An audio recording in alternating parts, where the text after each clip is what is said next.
ఇక మున్సిపల్ ఎన్నికల్లో బీఆర్ఎస్ విజయ ఢంకా మోగించడం ఖాయమన్నారు BRS working president KTR. ఇక సర్పంచ్ ఎన్నికల్లో ముఖ్యమంత్రి రేవంత్ స్వయంగా ప్రచారం చేసిన కాంగ్రెస్ పెద్దగా సాధించిందేమీ లేదని విమర్శలు గుప్పించారు. ఇక పంచాయతీ ఎన్నికల్లో బీఆర్ఎస్ 40% సర్పంచ్లను గెలిచిందని, ఇక మున్సిపల్ ఎన్నికల్లోనూ మెజార్టీ సీట్లు గెలుస్తామని విశ్వాసం వ్యక్తం చేశారు. బస్తీవాటా కార్యక్రమంతో క్షేత్రస్థాయిలో సమస్యలు తెలుసుకుంటామన్నారు కేటీఆర్.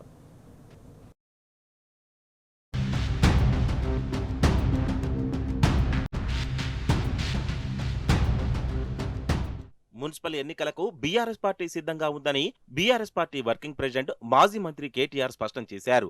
మున్సిపల్ ఎన్నికల్లో కేసీఆర్ తాను సర్పంచ్ ఎన్నికల్లో ముఖ్యమంత్రి ప్రచారం చేసినా కాంగ్రెస్ సాధించింది ఏమీ లేదని అన్నారు. మీడియాతో చిట్చాట్ నిర్వహించిన కేటీఆర్ పంచాయతీ ఎన్నికల్లో 40% సర్పంచులను గెలిచామని చెప్పారు. మున్సిపల్ ఎన్నికల్లో కూడా మెజారిటీ సీట్లు గెలుస్తామని ధీమా వ్యక్తం చేశారు. మున్సిపల్ ఎన్నికల తర్వాత జీహెచ్ఎంసీ ఎన్నికలు జరుగుతాయని, జిల్లా పరిషత్ ఎన్నికలు పెట్టే ఆలోచనలో ప్రభుత్వం లేదన్నారు. జీహెచ్ఎంసీ ఎన్నికల తర్వాత అసెంబ్లీ ఎన్నికలేనన్నారు. మున్సిపల్ ఎన్నికలకు అన్ని రకాల ఏర్పాట్లు చేసుకున్నామని, శివరాత్రి లోపలే మున్సిపల్ ఎన్నికలు ముగిస్తారని కేటీఆర్ పేర్కొన్నారు.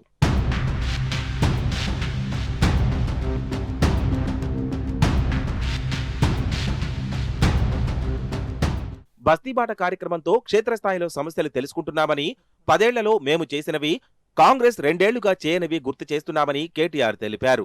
సర్వేలు, అభ్యర్థి బలాల ఆధారంగా అభ్యర్థుల ఎంపిక ఉంటుందన్నారు. ఎన్నికల్లో జనసేన సహా ఎవరైనా పోటీ చేయొచ్చని, క్షేత్రస్థాయిలో బలముంటే తప్ప స్థానిక ఎన్నికల్లో గెలవడం ఈజీ కాదన్నారు.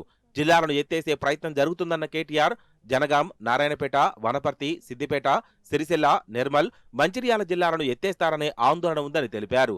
జిల్లాలు ఉండాలా పోవాలా అనేది మున్సిపల్ ఎన్నికల్లో ప్రజలే నిర్ణయిస్తారని, కాంగ్రెస్ కు ఓటేస్తే జిల్లాలు ఎత్తివేయడం ఖాయమని కేటీఆర్ హెచ్చరించారు.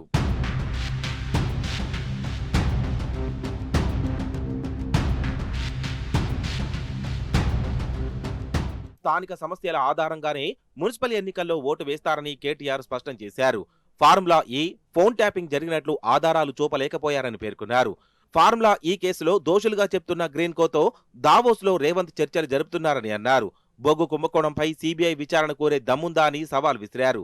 రేవంత్ రెడ్డి చేస్తున్న తుగ్లక్ పనులతో జంట నగరాల అస్తిత్వం దెబ్బతింటుందన్నారు. సినిమా టికెట్లు పెంచేది లేదని యూటర్న్ తీసుకున్నారని మండిపడ్డారు. మున్సిపాలిటీల వారీగా బీఆర్ఎస్ ఇన్ఛార్జీలను నియమిస్తున్నామని, మున్సిపల్ ఎన్నికల కోసం ప్రతి ఉమ్మడి జిల్లాకు ఇన్ఛార్జి నియమించామని, 8 ఉమ్మడి జిల్లాల సన్నాహక సమావేశాలు పూర్తి చేశామని పేర్కొన్నారు.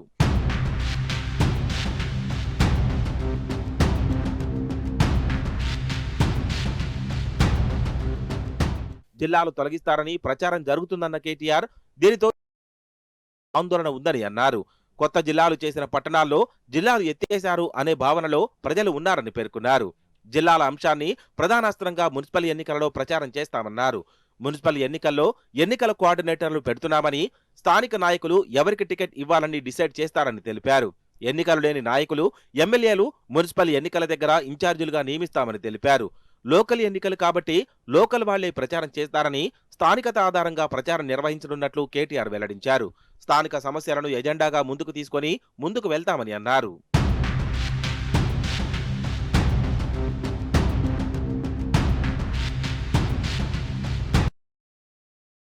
మంత్రి హార్వర్డ్ వెళ్లి మంచిగా తిరిగి వస్తారనుకుంటున్నట్లు కేటీఆర్ తెలిపారు.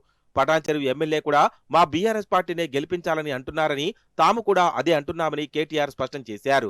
పార్టీ మారిన తర్వాత ఆయా నియోజకవర్గాలలో వారికి వ్యతిరేకంగా వీరోచితంగా పోరాటం చేస్తున్నారని చెప్పారు.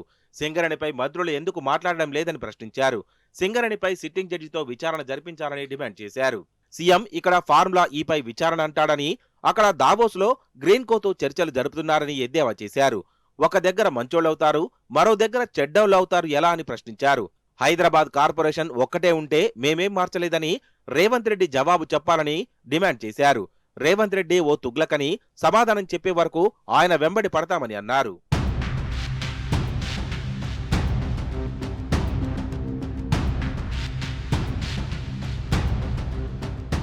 సీఎం రేవంత్లో రాము ఉన్నాడు, రెమో ఉన్నాడని కేటీఆర్ అన్నారు. ఓ పక్క సినిమా టికెట్లు పెంచమంటాడని, మరోవైపు సినిమా టికెట్లు పెంచుతూ జీవో ఇస్తారని అన్నారు. సర్వాయి పాపన్న పేరు మీద జనగామ జిల్లాను చేస్తామని అన్నారని, కానీ ఇప్పుడు మళ్లీ అదే జిల్లాను తొలగిస్తామని అంటున్నారని కేటీఆర్ మండిపడ్డారు.